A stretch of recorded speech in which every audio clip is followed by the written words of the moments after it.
Have you ever felt like you're doing all the right things, but still something feels off? You're chasing goals, ticking boxes, pushing forward, yet deep down, there's this quiet restlessness you can't quite explain. In a world that's always loud, always pulling us in 100 directions, it's easy to forget what we actually want, or who we really are. But what if the answers you're searching for aren't out there? What if peace, clarity, and meaning come not from doing more, but from softening, slowing down, and coming home to yourself? This video is an invitation to pause, to reconnect, to breathe. We'll explore ancient Stoic wisdom, reimagined for modern life, and how small inner shifts can open the door to everything you desire. You don't need to fix everything. You just need to return to yourself. And that journey? It begins right here. Part 1. Do things with calm. A Stoic invitation to slowness and clarity. In a world that glorifies speed, urgency, and hustle, calmness can feel almost rebellious. But if you've ever rushed through something, cooking a meal, writing an email, or navigating your day, you know how quickly stress creeps in. Things spill, mistakes multiply, and what was supposed to bring satisfaction ends in exhaustion. Let me tell you something that may surprise you. Calmness is not laziness. It's not weakness or lack of ambition. It's wisdom in action.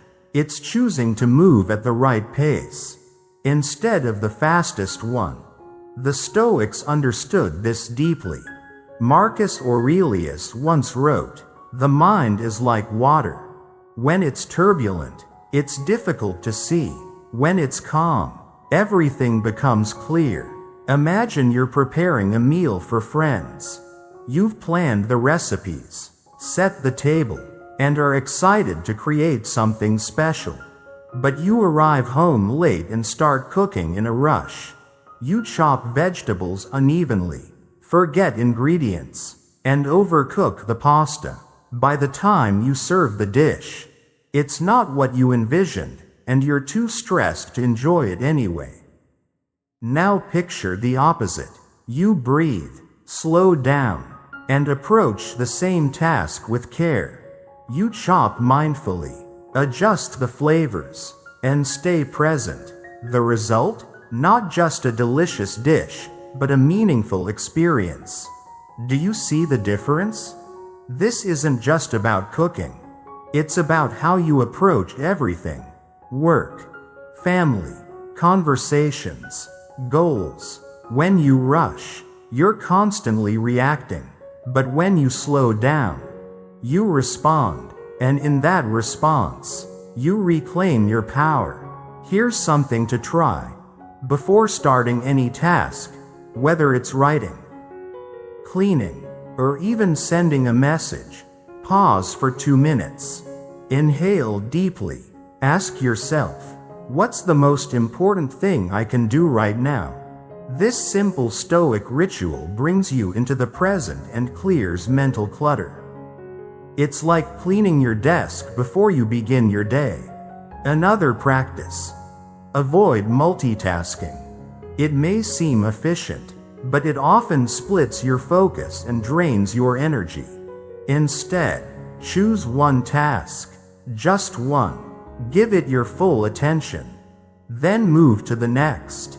Marcus Aurelius didn't manage an empire by doing 5 things at once.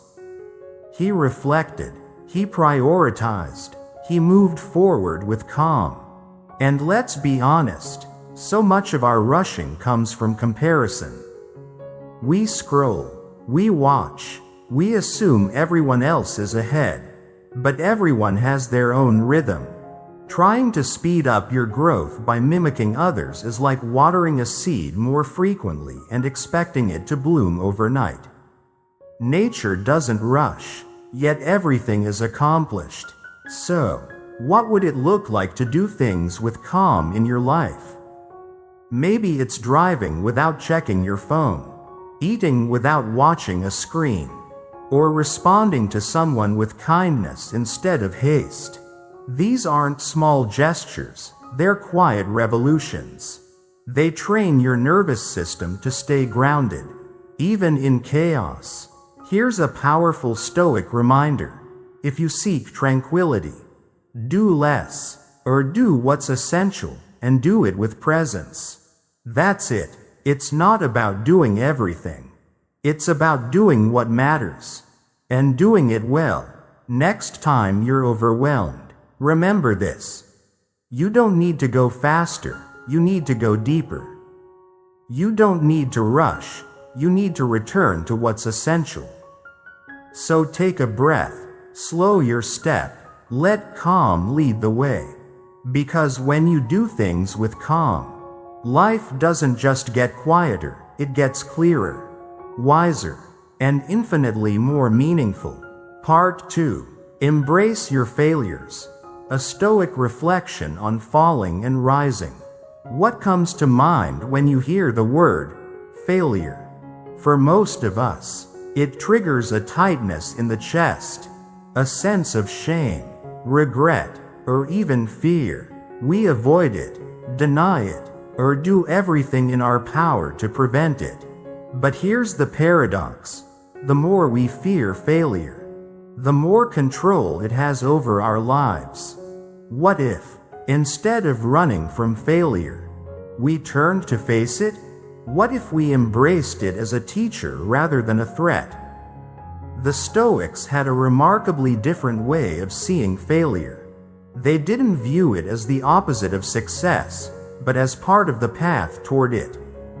Marcus Aurelius wrote, "When you arise in the morning, think of what a privilege it is to be alive, to think, to enjoy, to love, to fail, yes, even to fail, because failure, when met with awareness, transforms us."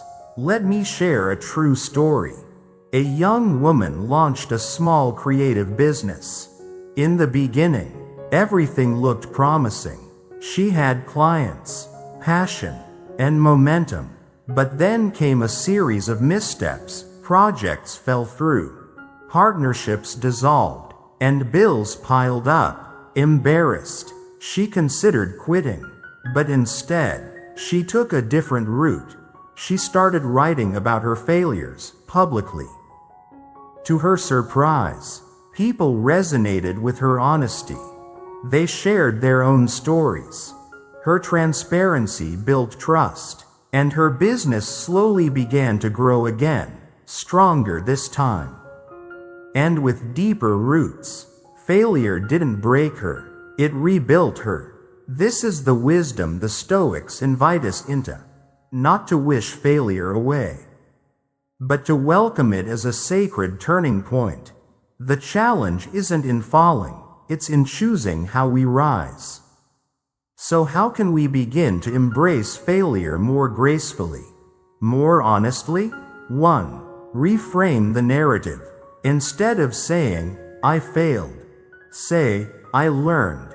Failure is not the end, it's feedback. Ask yourself, what did this experience reveal? What strength did it awaken in me? What will I do differently next time? 2. Practice the evening reflection. Each night, write down one mistake you made that day, big or small. Don't criticize yourself. Just observe it, then write what you learned from it. Over time, this practice builds resilience and removes the sting from failure. 3. Speak kindly to yourself. Notice the words you use after failing. Are they harsh? Dismissive? Replace them with compassion. Would you speak to a friend that way? As Epictetus said, it's not things that upset us, but our judgment of them. The same applies to how we judge ourselves. Let me ask you this. How many times have your greatest lessons come not from your triumphs, but your trials? The job you didn't get that led to a better one. The relationship that ended and taught you who you truly are. These aren't just wounds, they are windows. There's a Japanese art form called kintsugi, the practice of repairing broken pottery with gold. The cracks aren't hidden, they're highlighted, celebrated. The piece becomes more beautiful, not in spite of its breakage, but because of it. Can you begin to see your life the same way? Failure humbles us. It reminds us we're human. But it also sharpens us. It clarifies what matters. It builds the strength we didn't know we had. And remember, embracing failure doesn't mean seeking it. It means not fearing it. It means moving forward even when things don't go according to plan. It means trusting that you can survive what you once thought you couldn't. So the next time you fall short, pause, breathe, remind yourself. This isn't the end. It's the beginning of a deeper understanding, a richer chapter, a wiser self. In the Stoic way of living, failure is not a detour. It's part of the map. Walk it fully, learn from it deeply, and know this: you're not alone on the path. Part 3. Get rest and recharge. A Stoic perspective on the power of stillness. How often do you push through exhaustion, telling yourself, just one more task, or I'll rest after this? In a world that equates rest with weakness and busyness with value, it's easy to fall into the trap of constant doing. But here's a truth we don't hear enough. Rest is not a luxury. It's a necessity, and perhaps, more importantly, it's a form of wisdom. Think about it.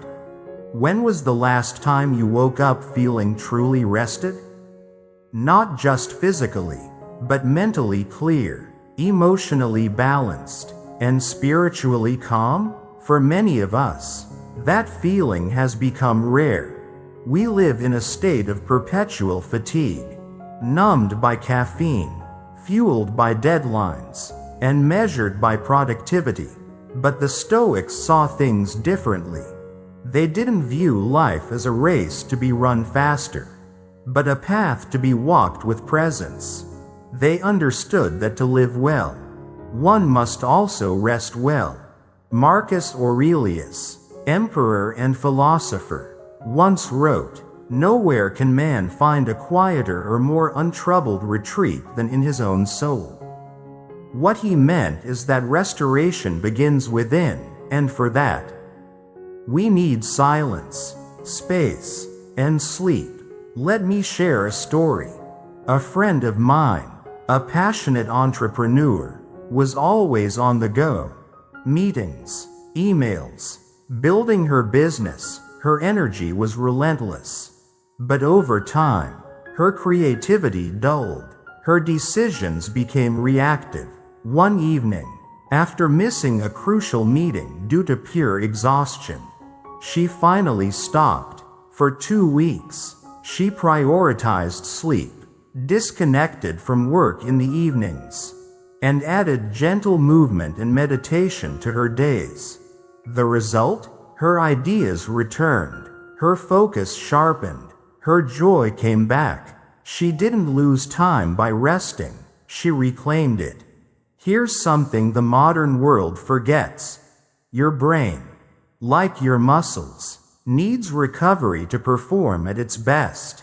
Without it, even your best efforts fall short. Rest isn't doing nothing, it's doing something essential. So how can we begin to honor rest?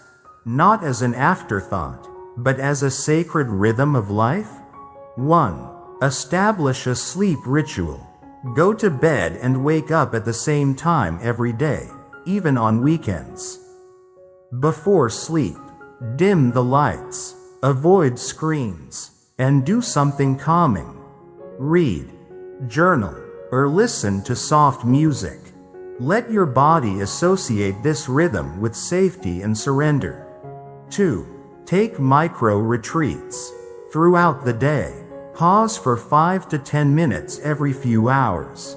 Step outside, stretch, breathe deeply, look at the sky. These brief resets help prevent burnout and bring your mind back to the present. 3. Reframe rest as restoration.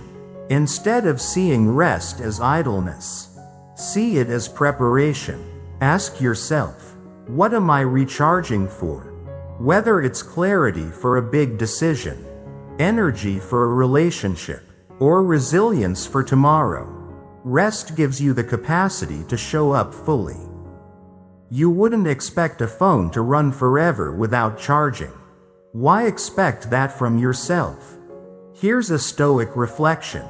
If you want to improve, be content to be thought foolish and stupid. It may seem countercultural to leave a task undone, to take a nap, to say no to a commitment because you need rest. But choosing rest is not foolish, it's foundational. It allows your best self to emerge. Ask yourself this: are you building a life that honors your humanity, or one that burns it out? Let's stop glorifying exhaustion as a badge of honor. Let's begin to honor the quiet spaces, the deep breaths, the full nights of sleep. Because in those moments of stillness, the mind resets, the body heals, and the soul remembers its rhythm. In the end, rest is not what pulls us away from life. It's what brings us back to it, more alive, more present, and more aligned with who we truly are. So tonight, give yourself permission. Close your eyes. Let go. Trust that rest is not a pause from your purpose, but part of it. Part 4. Trust in what's coming. A Stoic perspective on faith and patience. There's a quiet strength in surrender, a kind of courage that doesn't shout, but gently whispers, I trust the process.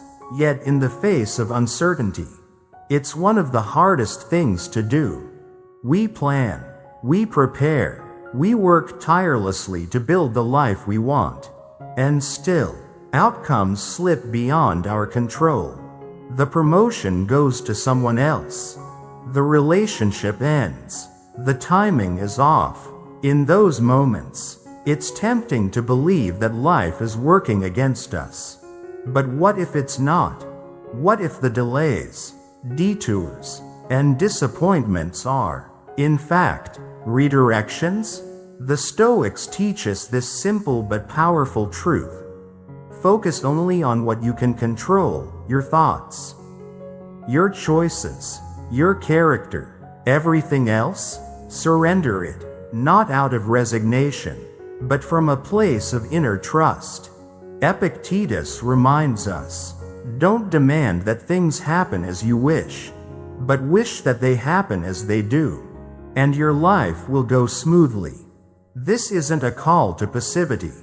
It's a call to presence, to let go of the tight grip we place on outcomes and instead return our energy to the present moment. So how do we live this way, especially when life feels uncertain or heavy? 1. Practice the art of allowing. Each morning, write down your intentions, what you aim to do, how you want to show up. Then, write this phrase beneath it, and I trust whatever unfolds. This simple sentence can soften the edges of anxiety and remind you that your worth is not tied to the outcome. 2. Reflect on the past with perspective. Think back to a time when something didn't go according to plan, but later turned out to be a hidden gift. The job you didn't get that led you to something better. The breakup that opened the door to deeper self-awareness. Life often makes sense in reverse. 3. Anchor yourself in the present. When your mind races toward the future, gently guide it back. Feel your breath. Name 5 things you're grateful for. Remind yourself, this moment is enough. Right now, you are safe. You are whole. You are becoming. Let me ask you, what would it feel like to loosen your grip on what's next? To let go of needing to know every answer? To walk forward with trust, not certainty? There's a kind of peace that comes when we stop forcing life to follow our schedule and begin to partner with its flow. The Stoics were not afraid of change. They welcomed it. They understood that impermanence isn't something to fear, but something to honor. As Marcus Aurelius wrote, "Accept whatever comes to you woven in the pattern of your destiny." For what could more aptly fit your needs? It's a reminder that life doesn't always give us what we want, but it often gives us what we need, if we're willing to see it. Here's a grounding practice to try. At the end of each week, take 10 minutes to journal about what unfolded, not what you planned, but what actually happened. What surprised you? What challenged you? What quietly helped you grow? Through this reflection, you may begin to see the gentle hand of life guiding you, even when it felt unclear. To trust in what's coming is not to give up, it's to stand open. It's to believe that something good can come, even if it looks different than expected. It's to lean into the unknown with a steady heart. So if you're in a season of waiting, of not knowing, take heart. Life is not standing still. It's unfolding in ways you can't yet see. And if you keep showing up, with presence and integrity, the path will reveal itself, one quiet step at a time. Trust that what's meant for you won't miss you. And in the meantime, live fully in the space between where you are and where you're going. That's where transformation begins. Part 5. Visualize and feel it. A Stoic approach to inner clarity and purpose. What if the life you desire is already within reach, waiting? Not in some distant future, but in your imagination, right now, in the noise of daily demands. We often forget the quiet power of our mind's eye. We get swept up in to-do lists, deadlines, and distractions, rarely pausing to connect with the deeper visions that stir in our hearts.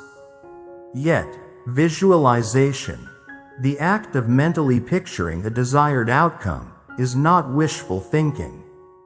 It's a grounded, Stoic practice of shaping the mind toward clarity, intention, and meaningful action. The Stoics, often thought of as rational and emotionless, actually encouraged mental rehearsal. Seneca, for instance, suggested imagining potential hardships not to instill fear, but to build resilience. Marcus Aurelius envisioned challenges ahead of time, so he could meet them with grace instead of surprise. Why not use that same mental power not only to prepare for difficulty, but to step into the life we truly want? Take a moment, close your eyes, picture a version of yourself who is calm, confident, and aligned with your values. What does that person feel like? What choices do they make? How do they walk through their day? This is more than a motivational exercise. It's a form of inner alignment.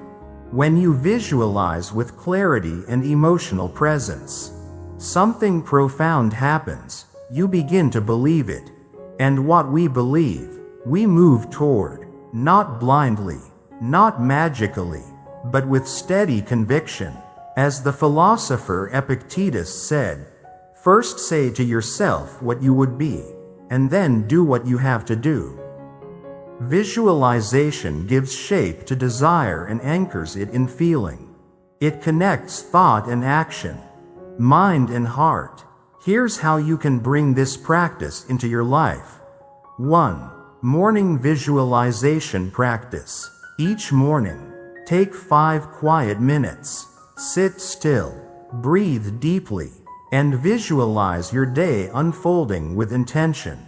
Imagine yourself responding to challenges with calm, speaking with clarity, and making space for peace. See it, feel it, and then gently carry that energy into your real day. 2. Align with virtue-based values. Stoicism reminds us that the ultimate goal is not wealth or fame, but virtue, living with courage, wisdom, justice, and temperance. So when you visualize your future, ask, is this aligned with who I truly want to be? Let virtue guide the vision, not ego. 3. End your day with reflection. At night, return to your visualization. Did you live in alignment with what you imagined? If not, why? What got in the way? No judgment, just honest reflection. This process strengthens the connection between your inner vision and your daily choices. Let me ask you, what kind of future are you unconsciously rehearsing? Is it one of fear and limitation, or one of strength and meaning? Visualization, when practiced consistently, retrains the mind to expect possibility instead of failure, to lean toward growth instead of avoidance. Here's a powerful Stoic reflection. The soul becomes dyed with the color of its thoughts. So what colors are you painting your mind with each day? You don't need to know exactly how your vision will unfold. You only need to begin feeling it, one breath at a time. Let your mind rehearse not only survival, but joy. Not only discipline, but peace. When done with presence and honesty, visualization isn't fantasy, it's preparation. It's a way to meet the future not with fear, but with readiness. It's a rehearsal for a life you're already becoming. So tomorrow morning, before the world grabs your attention, pause.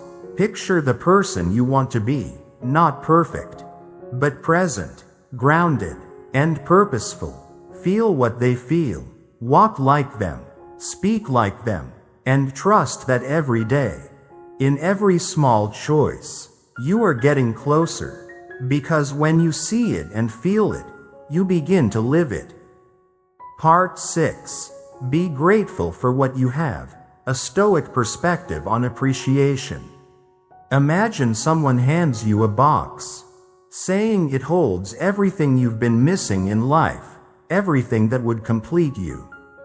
Excited, you open it, expecting something extraordinary, but inside, you find only a mirror.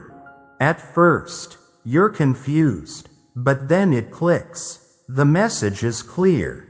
Sometimes, what we truly need is already within us. We just haven't taken the time to see it. In a world that constantly tells us we need more success, more stuff, more recognition, it's easy to overlook what we already have. We chase the next thing, believing happiness lies just one accomplishment or purchase away. But the Stoics offer a radical and freeing alternative. Practice gratitude. Not for what's coming, but for what already is. Gratitude, when practiced sincerely, transforms the way we see our lives. It doesn't necessarily change our circumstances, but it shifts our perception. And that shift? It's everything. As psychologist Robert Emmons explains, gratitude helps us see opportunities where we once saw obstacles. It reframes our story from lack to abundance, from frustration to appreciation.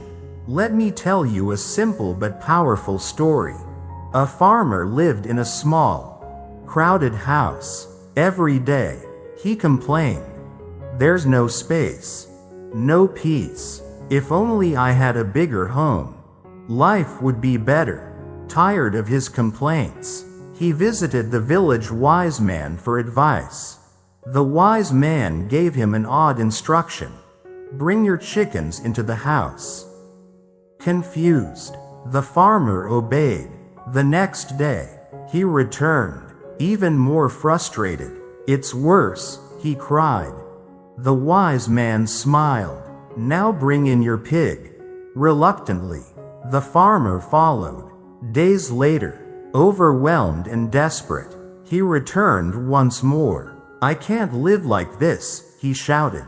The wise man calmly said, Now, take the animals out. That evening, the farmer returned to his once cramped house, and it suddenly felt spacious. Peaceful. Nothing had changed, except his perspective. That's the power of gratitude. It doesn't always give us more, but it allows us to see what we have through new eyes. Seneca, the Stoic philosopher, wrote, Nothing is more honorable than a grateful heart. To the Stoics, gratitude wasn't a once-a-year holiday, it was a daily exercise. They gave thanks for small things, a clear morning, a kind word, even a piece of bread, because they understood that life, in its essence, is fleeting, and to appreciate something while you have it, that is wisdom. So how can we practice gratitude in our modern lives? 1. Create a weekly reflection ritual. Set aside 10 quiet minutes each week. Write down 3 things you're genuinely grateful for, not just what's good, but what's meaningful. Then ask, how has this helped me grow or move closer to what I value? It could be a challenge that taught you patience, or a friend's support that lifted your spirit. 2. Shift your language. Instead of saying, I have to, try saying, I get to. I have to go to work becomes, I get to contribute today. This subtle change reshapes your mindset from obligation to opportunity. 3. Use the mirror exercise. Look into a mirror each morning and name one thing about your life you're thankful for. It's not about perfection, it's about presence. You're reminding yourself, you already have something valuable. Gratitude is not denial of pain or struggle. It's acknowledging both the light and the shadows, and choosing to see the value in both. It's not passive. In fact, it's one of the most active, courageous things you can do, to slow down, reflect, and truly see. Let me ask you, what are you grateful for today? Not next month, not next year, right now. Maybe it's your health, your morning coffee, or simply the fact that you're still here, still trying. These moments, these small recognitions, build the foundation for joy, not because everything is perfect, but because you've chosen to notice what already is. In the quiet practice of gratitude, life softens, stress fades, and strangely, almost magically, more good things begin to flow your way, not because of luck, but because your eyes are finally open to receive them. Gratitude, then, is not just a feeling. It's a practice, a way of being, a choice you can make every single day. So, pause, breathe, look around, and say, with sincerity, thank you. Sometimes, that's all it takes to turn your entire day, and maybe your life, around. Part 7. Disconnect from the noise. A Stoic approach to inner stillness. Have you ever tried to listen to your favorite song while standing in the middle of a crowded street, horns blaring, people shouting, sirens wailing? No matter how beautiful the music is, you can barely hear it over the noise. That's what modern life feels like. Our minds, constantly bombarded by notifications, opinions, and breaking news, rarely get a moment of quiet. But how can we expect to hear our own thoughts, let alone discover what we truly want, if we're drowning in noise? The truth is, our mental space is not infinite. Every notification, every scroll through social media, every urgent news update consumes a little more of our attention. And soon, we're not thinking clearly, we're just reacting. It's no wonder so many of us feel anxious, scattered, and overwhelmed. The Stoics, who lived centuries before smartphones and email, still understood this truth. Epictetus once said, "The free person is the one who is not afraid to go to the end of their thoughts." But to go to the end of your thoughts, you need stillness, you need space, and most importantly, you need to disconnect from the external noise long enough to tune in to the internal. Let's be honest. We've all had days where our minds feel so full we can't even think straight. Our energy gets drained by things that don't actually matter. What someone else posted, what we should be doing, what others are achieving. But what if you gave yourself permission to unplug? Not forever, just for a little while.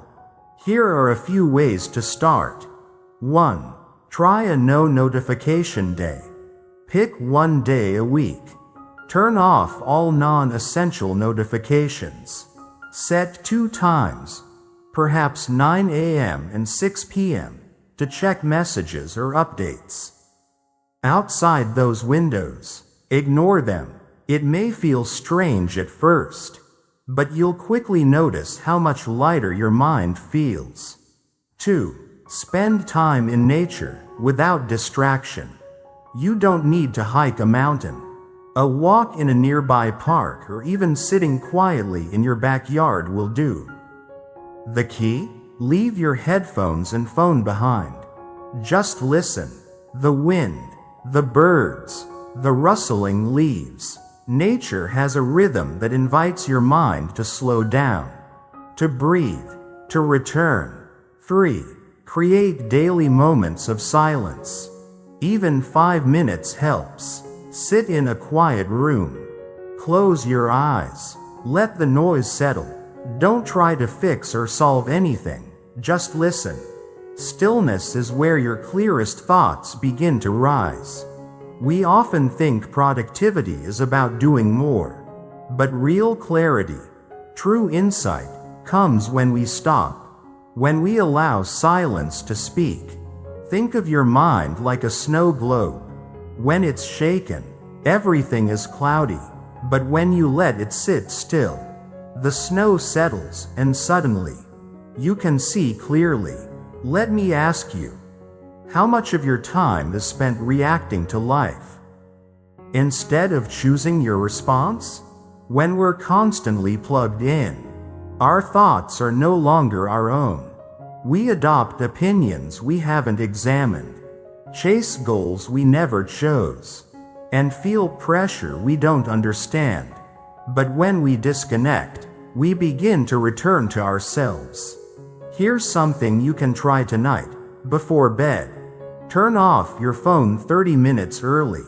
No screens, no news, no input. Instead, pick up a book, journal your thoughts, or simply sit in the quiet. You might be surprised by what surfaces: an idea, a solution, or simply a sense of peace. The Stoics believed that wisdom begins with attention, and attention requires space. If your mind is always filled with noise, there's no room for insight to grow. So take back your space. Disconnect, not to escape life, but to reconnect with it more meaningfully. Because in the quiet, you'll find more than peace. You'll find direction, clarity, and the calm confidence to walk your own path. And maybe, just maybe, you'll hear that inner music again, clearly, beautifully, and without distraction. Part 8. Start your day strong. A Stoic path to morning clarity. Have you ever noticed how some days seem to flow effortlessly? Like every piece of the puzzle fits just right? While other days feel like a never-ending uphill climb, rushed, reactive, and drained before noon even arrives? What if I told you that the difference often begins in the first few moments of your morning? You see, how you start your day doesn't just affect your mood, it shapes your thoughts, your actions, and your ability to face whatever comes. It's like tuning an instrument before a concert. If you skip that step, no matter how skilled the musician, the performance suffers. But when you begin in harmony, everything sounds and feels right. Let me share something personal. I used to wake up and immediately reach for my phone. Emails, notifications, headlines. Before I even left bed, I was already reacting. One morning, I tried something different. I sat quietly for 5 minutes. No phone, just breath. I asked myself, how do I want today to feel?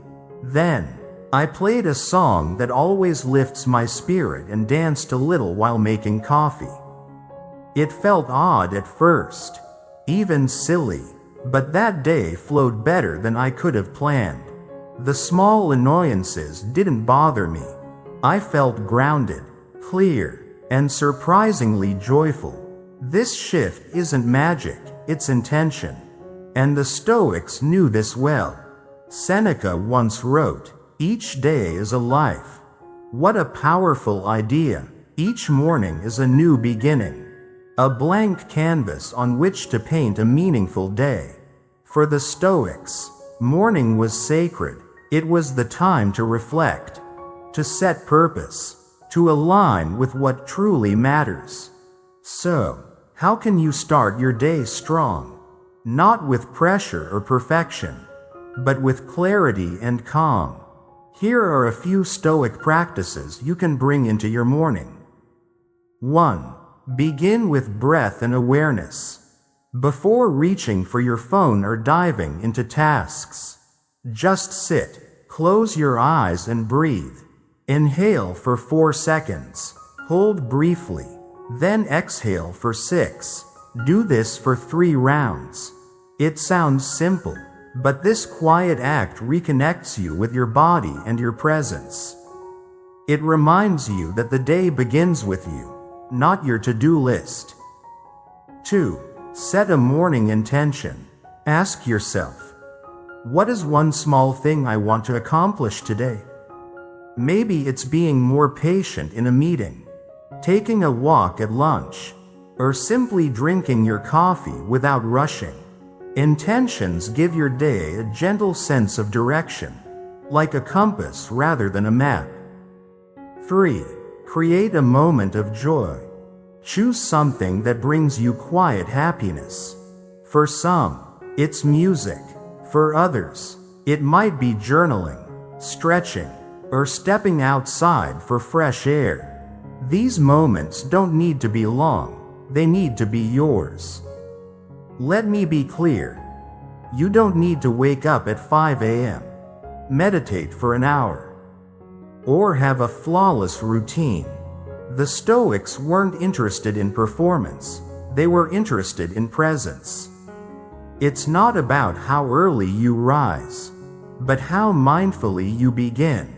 Marcus Aurelius, one of the greatest Stoic emperors, reminded himself each morning, you will meet people today who are meddling, ungrateful, arrogant, dishonest, jealous, and surly. Why did he say this to himself? Not to start the day negatively, but to prepare, to ground himself in reality, and choose his response. This is the essence of starting strong, not avoiding the messiness of life, but meeting it with strength and peace. One more thing.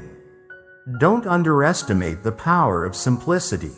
One deep breath, one song, one grateful thought, These are small acts, but over time, they reshape how you meet the world. So tomorrow morning, when you wake up, pause. Before the rush, before the noise, just take a moment for yourself. Breathe, reflect, smile, and begin your day as if it were a sacred ritual. Because in many ways, it is.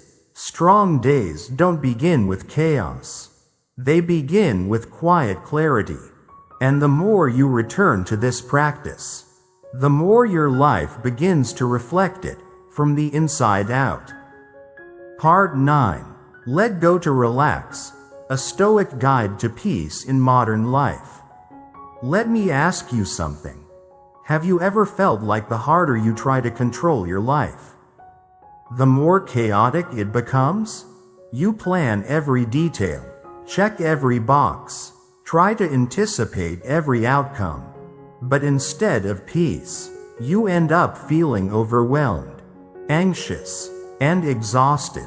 Why is that? Because control is an illusion, and the tighter you cling to it, the more life seems to slip through your fingers.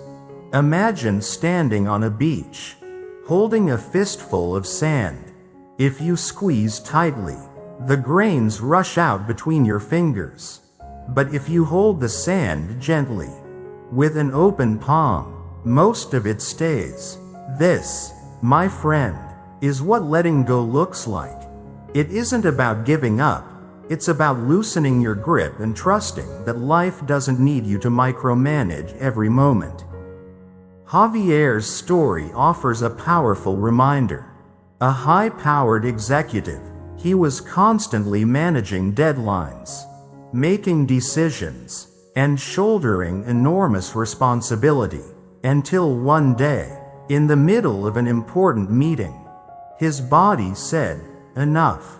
A panic attack left him frozen, speechless, and terrified. That breakdown became his breakthrough. At the advice of a friend, Javier retreated to a mountain cabin. No emails, no phone, just silence. At first, the silence was deafening. His mind raced with worry. What's happening at work? What will people think? But slowly, through the whispering wind and rustling trees, he remembered a phrase from Marcus Aurelius: "Accept whatever comes to you woven in the pattern of your destiny." For what could more aptly fit your needs? In that moment, something shifted. He understood he didn't have to control everything. And when he returned to the city, something surprising happened. He stopped overfilling his calendar. He made time for family, for rest, and for himself. His career didn't collapse. In fact, things improved. His work culture became more relaxed. Results improved. And most importantly, he found peace. So how can you begin to let go? Just like Javier? Here are 3 simple Stoic exercises to help. 1. Write and release. Take a piece of paper and write down what you're clinging to. A worry, a fear, a need for control. Then crumble that paper and throw it away. This is a symbolic release, an act of telling your mind, "I no longer carry this." 2. Use the red light pause. Next time something goes off plan, a delay, a mistake, an unexpected comment, pause. Literally, take a breath, inhale for 4 seconds, hold for 2, and exhale for 6. This small ritual helps you return to the present with calm clarity. 3. Make space for stillness. Schedule 15 minutes a day for nothing. No phone, no noise, no goal. Just sit, breathe, or stare at the sky. In that silence, clarity arises. Your true desires begin to surface. Letting go doesn't mean your life will fall apart. On the contrary, It means you'll stop wasting precious energy on things you can't control. And that energy? It returns to you, clearer, stronger, and ready to be channeled into what truly matters. Marcus Aurelius reminds us, stop wasting time arguing what a good person should be. Be one. And I'd add, stop wasting time forcing life to be perfect. Let it flow. Step back. Observe. Trust. So today, what would happen if you just loosened your grip a little? What if you trusted that not knowing the outcome is okay? That maybe, just maybe, life is still working in your favor? Let go of the sand. Let go of the rush. And return to yourself. Because real peace begins, not when you have control, but when you no longer need it. Part 10. Your mind is your best ally, a Stoic practice for inner clarity. Picture your mind like a puzzle. When all the pieces are scattered, disorganized, and out of place, it's hard to make sense of anything. You stare at the chaos, trying to find a pattern, but nothing clicks.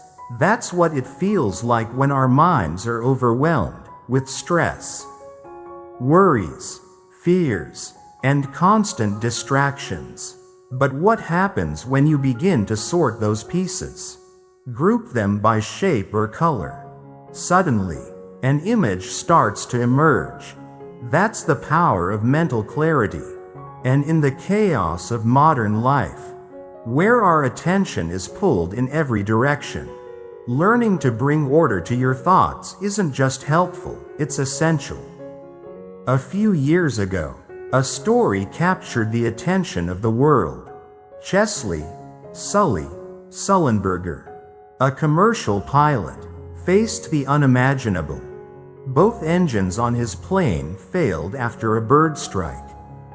With 155 passengers on board, and a city skyline ahead, panic would have been the natural response. But Sully didn't panic. He paused. He took a deep breath. He focused. In the space of just a few seconds, he visualized the only viable option, landing on the Hudson River. He couldn't control what had happened, but he could control his mind, and that made all the difference. Epictetus once said, "It's not what happens to you, but how you react to it that matters." Sully's calm, clear mind turned potential tragedy into a miracle. And that same mental power exists in all of us, if we learn how to train it.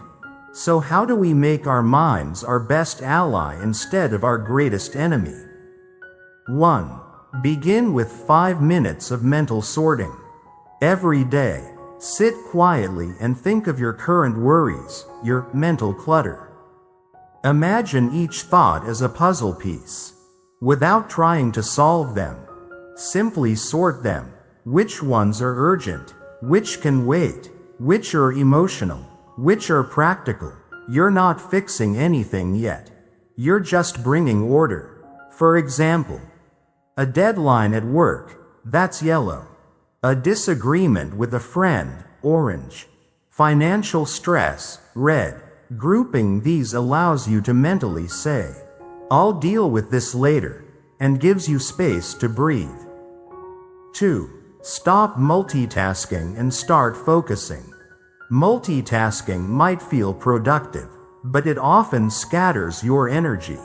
Instead, pick one task, just one, and give it your full presence. The Stoics valued deliberate action. As Marcus Aurelius wrote, "Concentrate every minute like a Roman, on doing what's in front of you with precise and genuine seriousness. One task at a time. One thought at a time."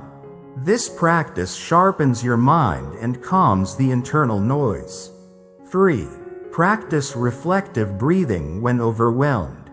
When stress builds, try this. Close your eyes. Inhale for 4 seconds. Hold for 2. Exhale slowly for 6. Repeat for 3 rounds. You'll feel your body soften and your mind begin to settle, like gently placing puzzle pieces into their proper place.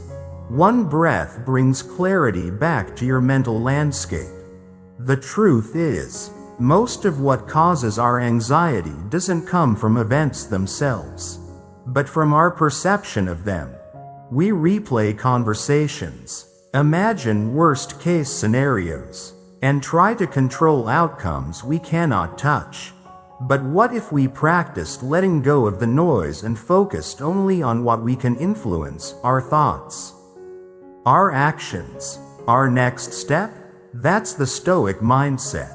Not cold or emotionless, but calm, prepared, and wise. Your mind, when trained gently and consistently, becomes your greatest support, not a source of pressure, but a place of peace.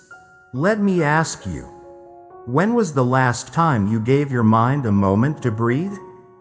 To reset? We charge our phones. We refill our gas tanks. But how often do we restore our minds? Try this simple ritual.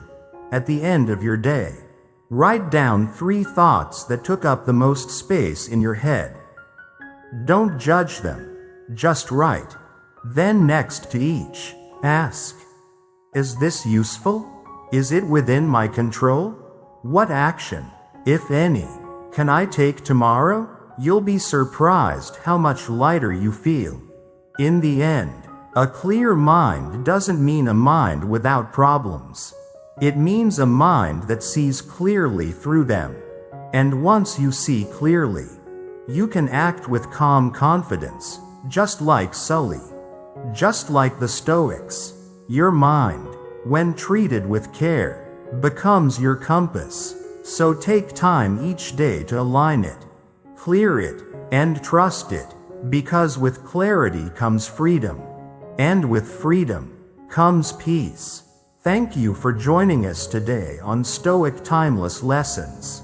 If something in this message stirred something quiet inside you, a breath of calm, a moment of clarity, know that it's not by chance. These lessons aren't just ancient ideas, they're invitations to return to yourself. To walk a little slower, think a little deeper, and live with more presence. If you're feeling that gentle pull towards something more meaningful, don't ignore it. There's something here waiting for you. Subscribe, reflect, and stay with us, because your next quiet breakthrough might be just one lesson away.